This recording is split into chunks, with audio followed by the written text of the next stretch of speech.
Hello everyone, I'm Donna and you're listening to Cruise Radio and Company. In just a moment, part 2 of On the Run with Danny Sachs.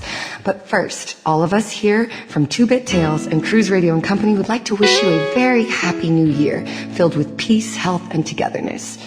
And now, part 2.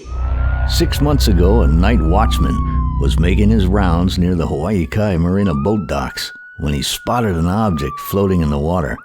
It was the body of a former Honolulu cop.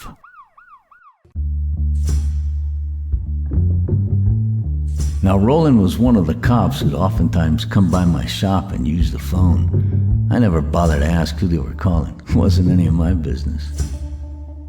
Turns out, Roland was staking out the neighborhood for potential homes to burglarize.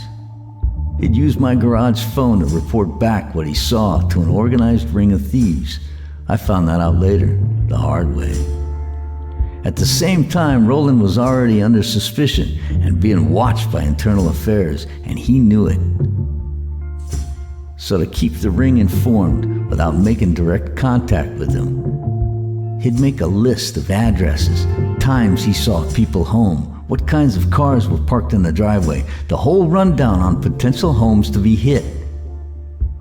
And then he'd stick his folded observation sheet behind the phone where I kept my cigarettes, and then someone would pick it up later.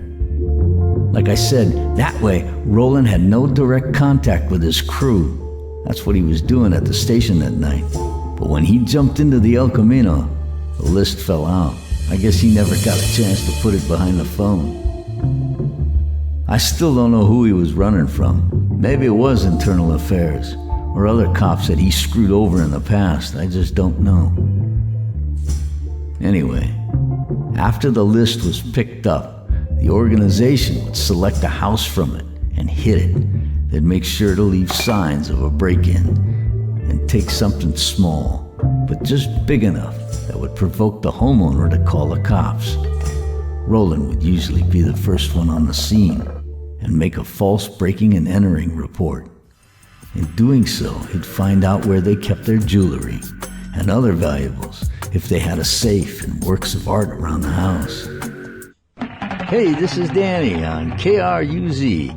Now, you've been listening to On the Run. Stay tuned to part 3, coming up pretty soon. And thanks for tuning in to 2-Bit Tales and the After Midnight Ramble on KRUZ.